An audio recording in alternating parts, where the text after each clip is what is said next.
Dengan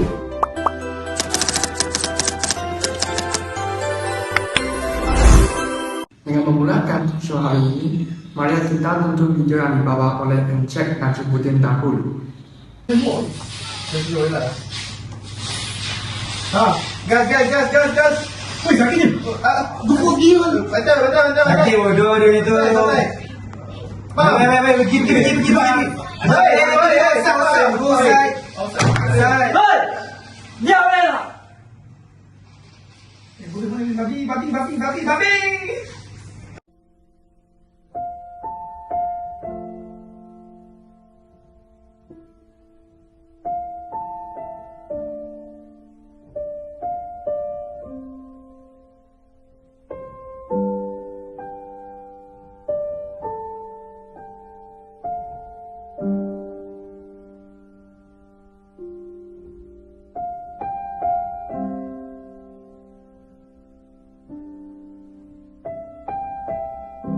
Wow, terima kasih kepada Encik Najimuddin kerana membawa video yang sangat interesting dan menarik perhatian penonton di sini.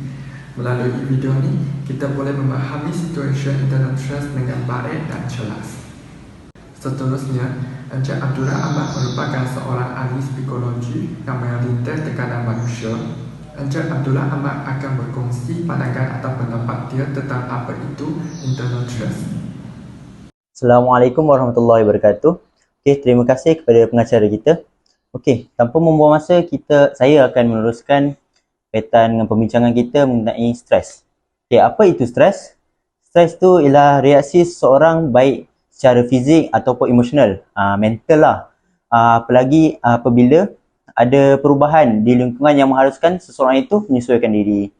Okey, kita dapat tahu yang stres ni ialah benda yang alami atau semula jadi dan penting dalam kehidupan. Tapi bila dia terlalu berat ataupun dia berlangsung terlalu lama, dia boleh mengganggu kita punya kesihatan.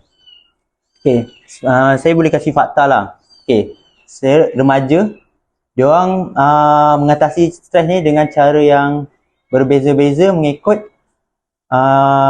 diorang punya tingkah laku. Okey, senang cerita, stres ni dia boleh memberikan kita kebaikan dengan cara supaya kita akan menjadi lebih berwaspada, kita lagi menjadi lebih motivasi. Tapi dia juga boleh menjadikan kita ada gangguan dari segi emosional ataupun fizikal. Ataupun fizik lah, bukan fizikal. Fizikal pun boleh juga. Okey, tanpa membuang masa, stres ni boleh berlaku kerana ada faktor-faktor atau punca-punca. Takkanlah stres ni boleh berlaku tapi tak ada faktor kan. Okey, faktor yang boleh saya beritahu ialah melalui faktor dalaman ataupun konflik internal. Okey, konflik internal ni biasanya ia melibatkan kita punya emosi. Dan selalunya masalah yang dianggap yang berkaitan dengan emosi ni kita perlu anggap dia dengan serius. Okey, sebagai contohnya kan, dalam faktor konflik internal atau faktor dalaman ni, kita boleh kasih contoh kemarahan. Okey, memang kita tahu kemarahan ini boleh jadi sebab ada faktor genetik. Tapi dia juga boleh jadi disebabkan dengan kita punya persekitaran kat sekeliling kita ataupun disebabkan keadaan keluarga yang huru-hara. Contohnya, kita bayangkan kalau kita balik sekolah, ibu bapa kita asyik gaduh, marah. Lepas tu dekat sekolah pun kena marah dengan cikgu, kawan-kawan maki-maki hamun kita. So itu membuatkan kita punya emosi tak stabil dan kita akan pun menjadi cepat marah. Kita akan punya emosi tak stabil dan akan marah je. Sebabkan itu kita akan jadi baran.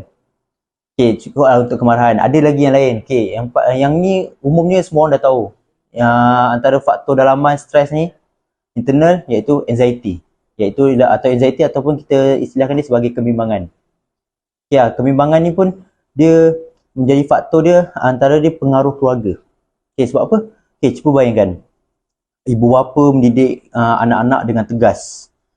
Jadi sebabkan dia mendidik anak-anak dengan tegas dan anak-anak tu rasa macam tertekan dan dia boleh menjadikan trauma pada masa silam ke anak tu. Contohnya, ibu bapa tu dia didik anak supaya belajar. Tak boleh nak main game sikit, tak boleh belajar je. Jadi bila anak tu dia jawab exam, dia akan rasa bimbang. Bila dia jawab tu adakah lulus, jaya atau tak. Jadi itu yang buatkan dia bimbang dan memang nampak teruk dia. Macam dia gigil ke, takut ke. Okay, itu contoh anxiety. Tapi kalau ada yang tak faham juga, ada satu lagi contoh. Ini paling simple contohnya. Okay, contohnya, seorang pelajar dia nak pergi sekolah dan bila dia nak pergi sekolah, dia akan lalu satu lorong. Nama lorong tu lorong A. Tiba suatu hari, waktu dia lalu kat lorong tu, dia accident. Dan bila dia dah pulih, setiap kali dia lalu lorong tu, dia mesti akan mengalami serangan panik. Sebab apa? Sebab lorong tu pernah mengalami accident. Okay. Dan yang terakhir ialah faktor yang boleh menyebabkan stres ni ialah dari segi faktor internal ialah kemurungan. Okay, cuba korang bayangkan korang ni anak harapan buaya cari korang untuk lulus, untuk berjaya. Tapi bila result kau tak bagus, mengecewakan, ibu bapa korang terus kecewa dengan korang, terus tak layan korang. Mesti korang akan murung kan. Murung tu kan sebenarnya tak elok. Murung tu pun dia punya konsep dia pun lebih kepada macam sama juga macam anxiety. Dia bimbang, tapi murung ni dia akan terpuruk sampai boleh menyebabkan korang ada masalah kesihatan yang teruk.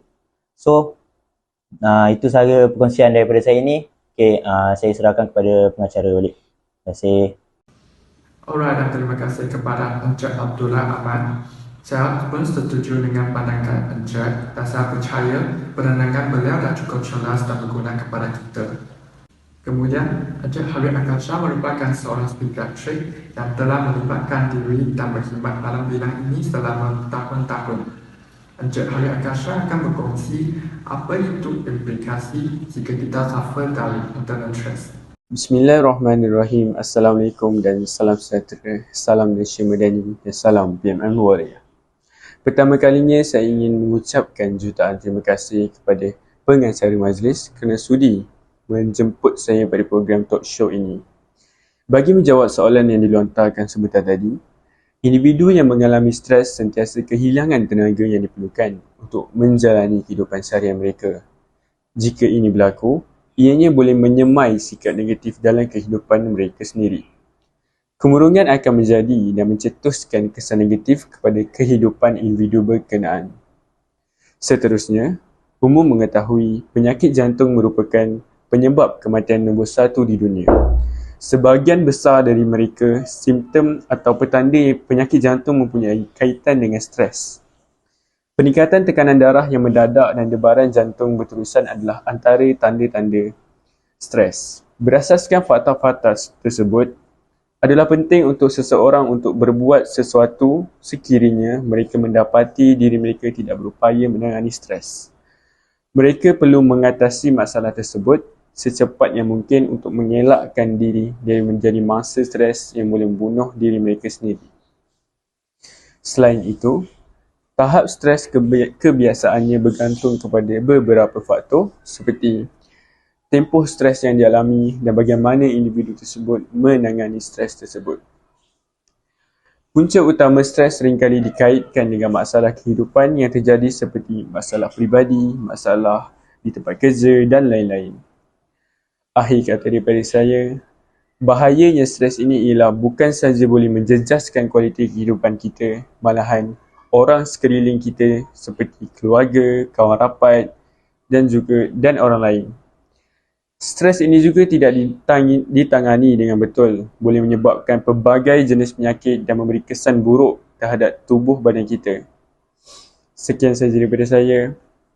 Terima kasih. Terima kasih Encik Hari Akasha. Daripada pendengar Encik, kita boleh mengetahui suffer dari internal stress akan membawa banyak kesan buruk yang akan mencecahkan kebahagiaan kehidupan kita. Seterusnya, Cik Nabila merupakan seorang kaunselor psikologi yang telah membantu menegakkan internal stress mengenai sakit. Cik Nabila akan berkongsi tentang pandangan beliau bagaimana kita boleh manage atau overcome internal stress dengan efektif. Bismillahirrahmanirrahim. Assalamualaikum warahmatullahi wabarakatuh. Terima kasih Tuan Pengacara Majlis. Saya, Nur Nabila binti Kamaruzaman, merupakan kaunselor dari Hospital Sultanah Aminah Johor Bahru. Saya akan mengulas sedikit mengenai stres. Sekiranya anda mengalami stres atau tekanan perasaan, anda perlu mengikuti kaedah ini secara berturutan, iaitu bertenang, bernafas, berkata rileks kepada diri, beribadat, bercakap dengan seseorang yang anda percayai, berehat, mendengar muzik, beriadah, bersenam dan akhir sekali berfikiran positif. Cara yang pertama ialah mengamalkan pengurusan masa. Luangkan masa yang secukupnya untuk setiap tugasan. Sikap realistik membantu anda menilai masa yang diperlukan dan elakkan diri daripada melakukan sesuatu dalam masa yang singkat. Yang kedua, menghadkan komitmen. Tentukan keutamaan dan tunda tugasan berdasarkan kepentingan setiap pilihan. Ini mampu meringankan bebanan dan memberikan anda lebih masa peribadi untuk rileks. Yang ketiga, mengenali situasi anda, iaitu kenali perkara dan situasi dalam atau luar kawalan anda. Terima realiti yang tidak mampu dikawal dan fokus kepada perubahan yang boleh anda lakukan. Yang keempat, selesaikan segera. Kenali masalah yang boleh anda atasi dan ambil langkah penyelesaian yang sewajarnya. Mintalah bantuan jika anda memerlukannya. Yang kelima, mengambil masa untuk rileks. Contohnya, tarik nafas dan rehatlah selama 15 hingga 20 minit dalam suasana yang tenang. Cara yang keenam, menjalin hubungan yang positif. Rapatkan hubungan yang menyokong dan membina pribadi positif anda. Yang ketujuh, kekal aktif. Contohnya, menyertai sebarang aktiviti fizikal yang anda suka. Senaman membantu melegakan stres anda. Dan yang terakhir sekali ialah sentiasa positif. Fokus kepada perkara-perkara yang positif dalam kehidupan. Ini akan memberikan perasaan yang positif tentang masa depan anda. Terima kasih Cik Nabila. Saya berharap para penonton boleh refer atau melaksanakan cadangan Cik Nabila yang telah suggest supaya kehidupan kita akan jadi lebih bahagia dan selesa. Well, masa yang manfaat kita sentiasa singkat. Talk show hari ini akan tamat di sini. Terima kasih atas perhatian serta penonton dan panel kita pada hari ini. Sebarang feedback atau soalan tentang talk show hari ini boleh komen di bawah description box. And don't forget to subscribe, follow, and like our video. See you next time. Bye. Hi ladies and gentlemen, selamat datang dan hadir talk show hari ini. Nama saya Chuan sebagai moderator talk show hari ini. Topik talk show hari ini adalah internet stress. Kita akan membincangkan apa itu internet stress, apa ciri-ciri internet stress, dan bagaimana kita menguruskan internet stress dengan efektif. Seterusnya, 3 ahli panel dan seorang pelakon akan berhubungi dengan kami pada hari ini. Mereka membawa perspektif yang unik dan membantu kami lebih baik faham apa itu internet stress.